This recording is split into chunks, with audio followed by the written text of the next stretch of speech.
Well, oras sa mga utod, daw kita pamalandong no sang pulong sa Ginoo siya adlaw. Kaya magatulad diriya gikan niya sa Psalm 27 and verse number 10. Sa ito nga pagtuon, sang pulong sa Ginoo. Isa ini sang mga naton nga passage. Psalm 27 verse number 10. If your Bible is with you there, please book sibilay mga Biblia. Kagaton nga basahon ini nga passage, isa ka verse sa ito pagtuon, you have been adopted as his own. Psalm 27 and verse number 10. When my father and mother forsake me, then the Lord will take me up. Again, ang pulong sa Ginoo, nagihamba sa aton diri sa verse 10 sa Psalm 27. When my father and mother forsake me, then the Lord will take me up. Kabayang Ginoo magpakamsang pulong, nga aton nga pagatun-an sa sigid nga adlaw, magapangamuyo kita. O Diyos, salamat sa dakong oportunidad. Salamat Ginoo sa kigayunan nga makapamalandong kami sa mong pulong. Hatagi kami sa bukas nga tipusoon. Ikaw magpingambasa mo na may kibitablang ng Espiritu Ginoo sa pagpingambasa mo sa adlaw. Sa ngalan sa mamanluwas kay Kristo Jesus. Amen. You have been adopted as his own. Nga sa pagtubos na Ginoo sa akon, pagtubos niya sa imo, pagtubos sa aton tanan, wala niya kagin tagaan sang silingan diri kalang kutob kag amol na nadara. Ang pagtubos sa Ginoo sa imo, gin-adapt ka sa Ginoo nga subong iyagid nga anak. Kanami no sa nga bahin. Kanami nga passage sa Psalm 27 verse number 10, kanaga-remind ni sa aton tanan, although my father and mother have forsaken me, yet the Lord will take me up. With the Lord will adopt me as his child. Nakilang tumala ang ining butang, and I have come to understand nga ang madamo sa atong mga tawhan sa the multitudes of people today nga atong encounter adlaw-adlaw are just trying to survive until someone rescue them.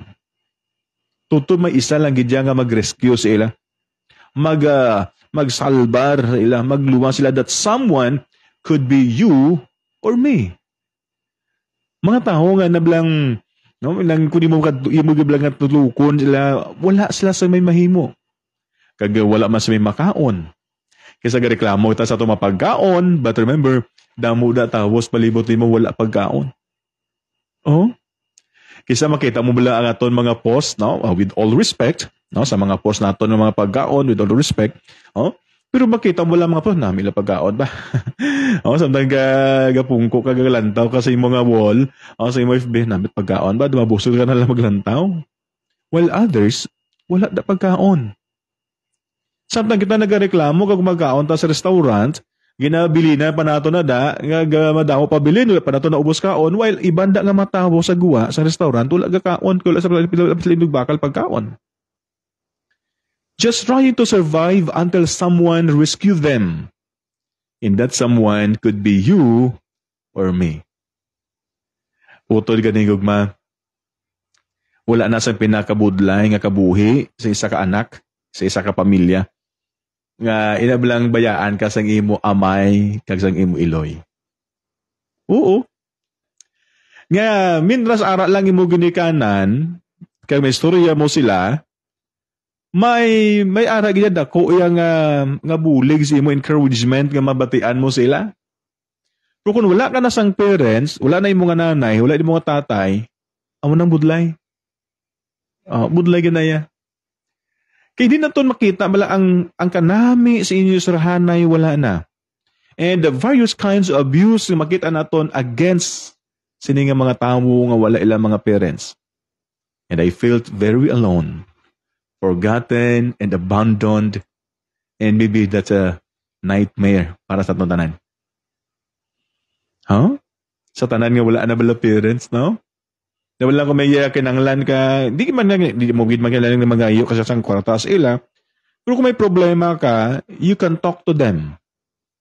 And your parents really can understand sa imo kung sino ka.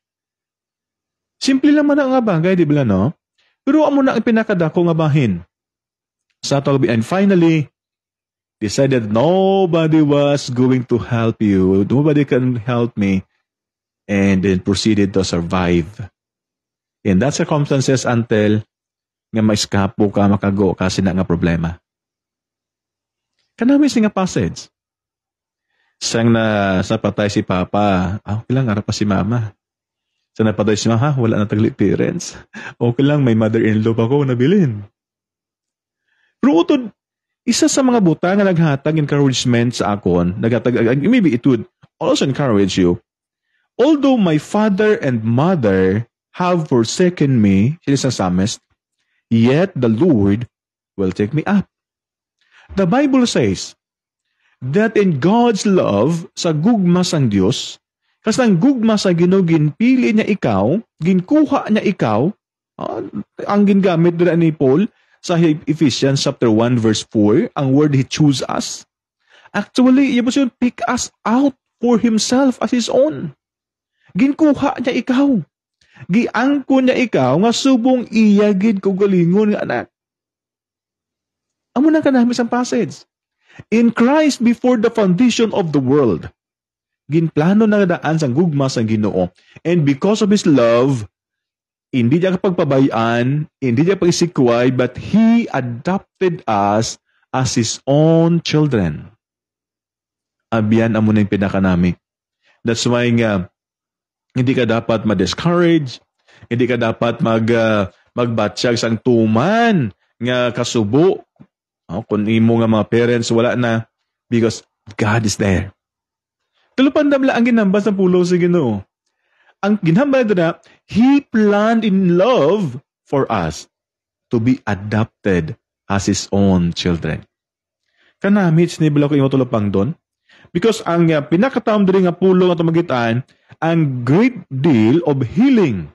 Healing my wounded soul. Pag-ayos ito mga napilasa na ito nga mga kalang. Abiyang kanina God adopt the forsaken and lonely and lifted up and gives them value. Kaya bini mo, wala nagid ka balasang value, wala nakabilyanan, ikaw na lang isa, nagid si kuwek sa tanan. Remember, ara ang Diyos magkuha sa imo.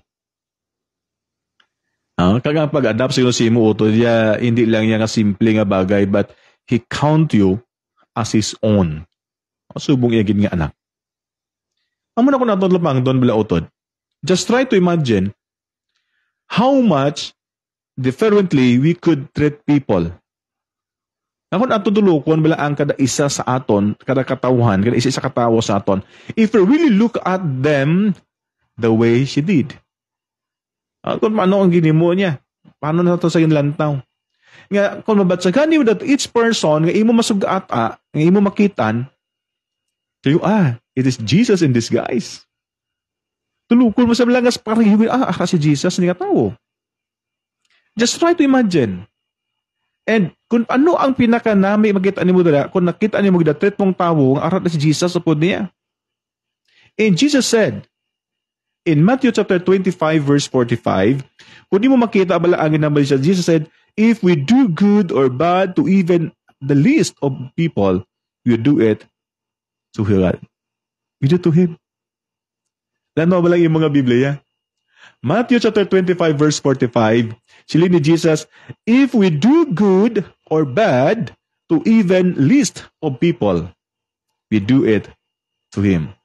Kung gimo ka maayo, nagimo mo or malaay gimo mo sa pinaka-kubos ng mga tao, even sa pinaka-matawang mga kubos, gusto mo wala lang gid bilang yung value pa manawan nimo, ginahimo mo na sa Ginoo.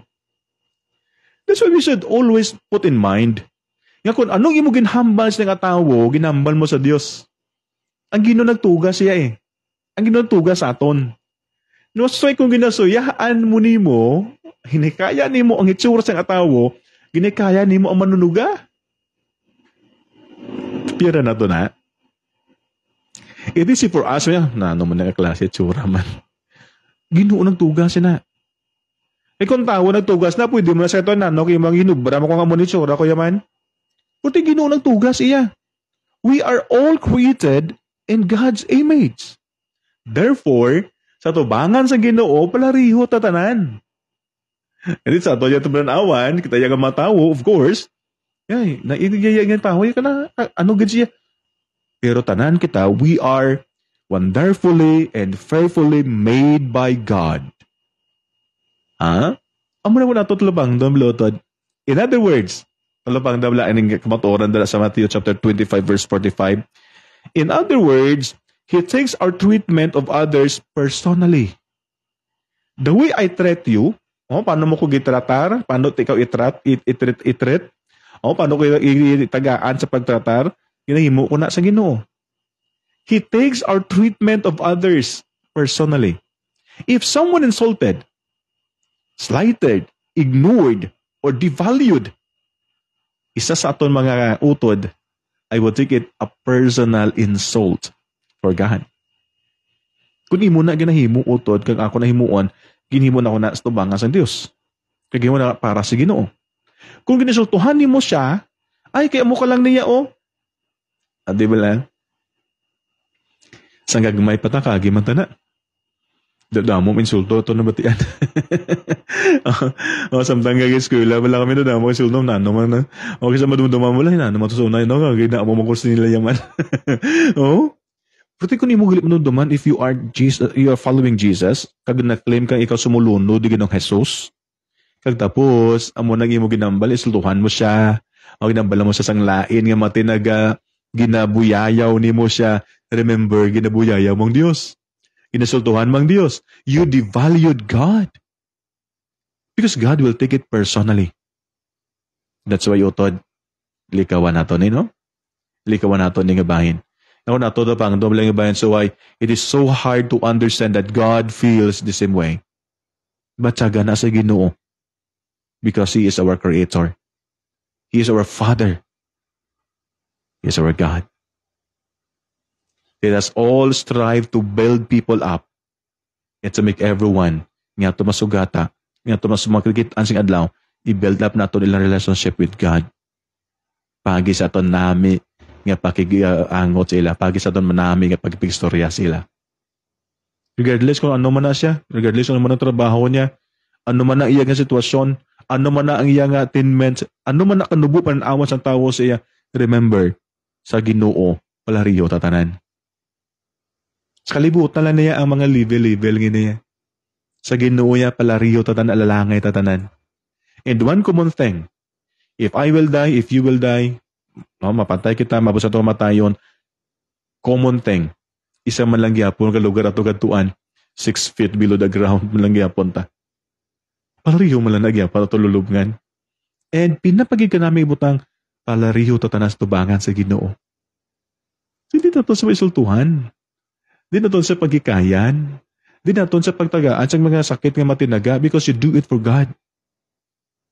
We are God's children and He adopted us as His own.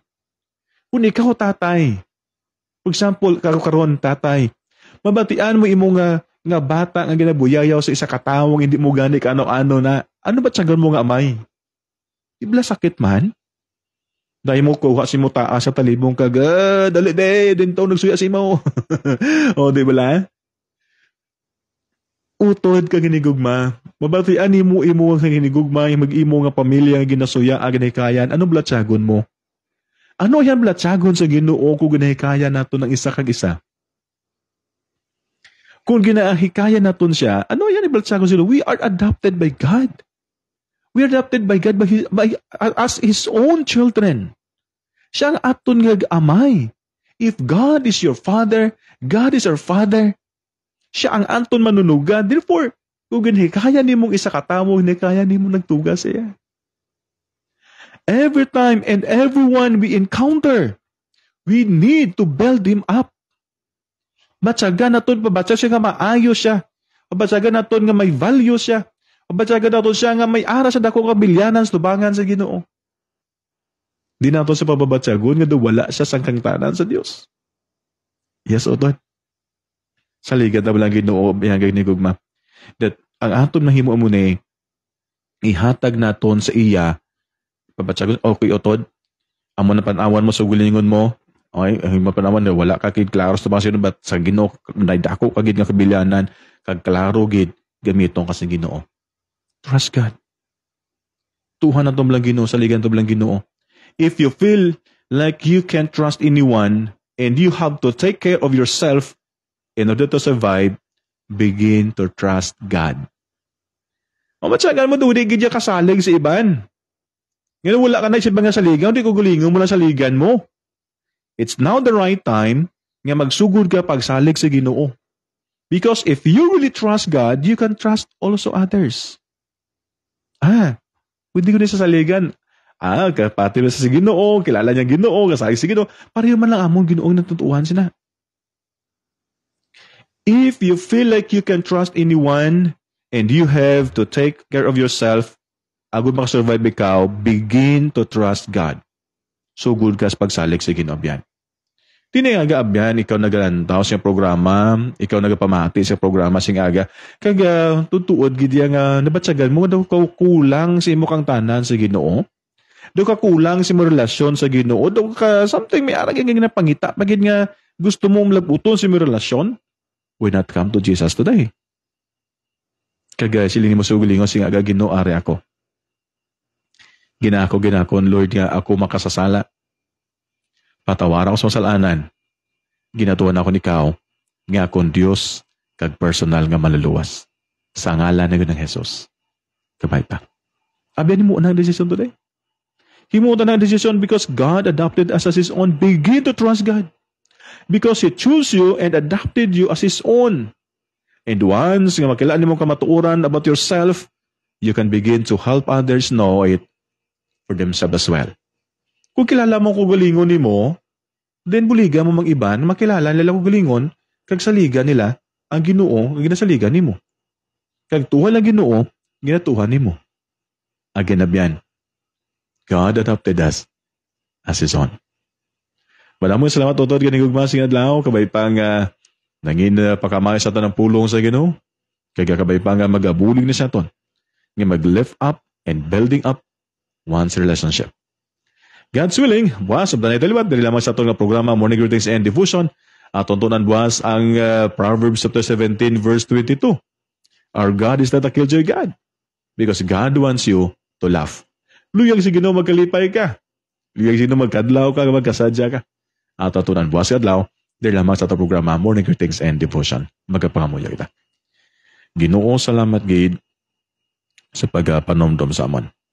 Salamat sa mga pulong nimo nga naghatag ini reminders sa mo tanan. Wala Ginoo si simted sa mo naman kuling servant today. Hindi ako Ginoo simted gikan sini. Kinalano na mo ning mga reminders. Salamat sa imong pulong, salamat sa Balang Espiritu, salamat sa kay Ginoong Hesus nga naghatag sa kabay sa cross agud maluwas kami sa amon makasalanan. O Dios, ikaw Ginoo itandog sa amon tanan sa adlaw. Kay gilabutan kami Ginoo pagi sa mga pulong nimo. Kapay-pay ko gid mag-bless sa mga tanan sing aga, tanan namon nga mga viewers, tanan namon nga mga listeners, tanan Ginoo nga mga followers ng broadcast, kagid magapakamayo Ginoo. Hinabalik namon tanan gid kadayawang pagpasalamat sa ngalan sa manluluwas sa Kristo Jesus. Amen. Kagamen. Oto yung mga madamong salamat sa pagpigupod sa itong broadcast diriya sa 90.5 FM, ang Kaliling Gospel Radio, upod man sa tanan naton nga mga kautoran, o diriya sa Kaliling Baptist